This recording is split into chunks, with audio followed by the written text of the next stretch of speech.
Hi, my name is Samantha Kennedy, and I am a Family and Consumer Sciences agent with the University of Florida IFAS Extension Service. And today I want to talk to you a little bit about the different types of chocolate that you might see called for in recipes.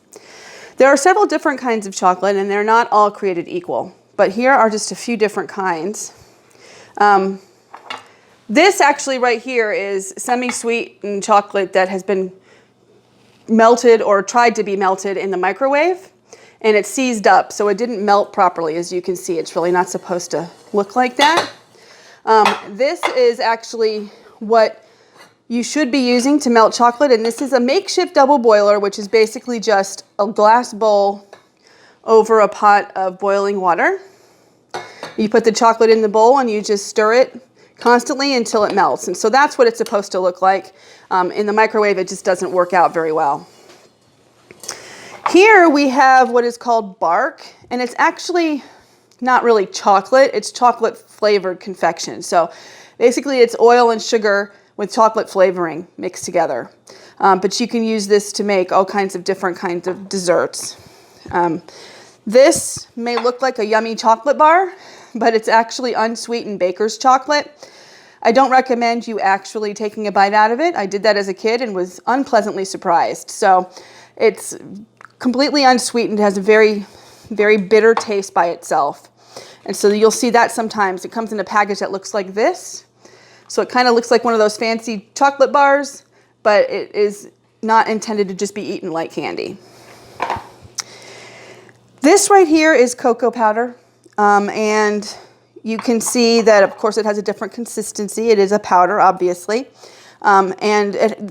You can use this in different recipes too, depending on what the recipe calls for. It does have an equivalent on the back of the container.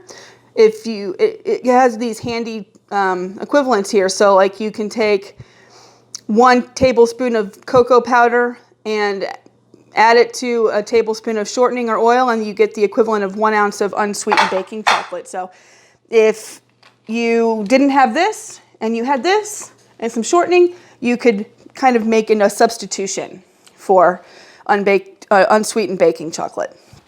Over here, we have white chocolate, which again isn't chocolate at all. It's basically milk and sugar and oil mixed together.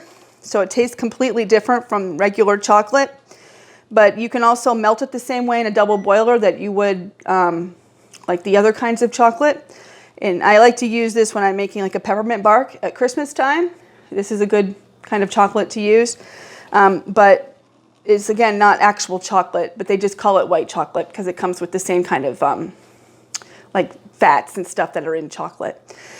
So again, not all chocolate is created equal. You want to make sure that you're using the right kind of chocolate for the job and that you're melting it properly so that it melts smoothly instead of seizing up in the microwave if you try to melt it that way. So again, you have milk chocolate, dark chocolate, unsweetened chocolate, white chocolate. Depends on what flavoring you're going for and what the recipe calls for. So just be careful when you're buying it that you get the right kind. Thank you.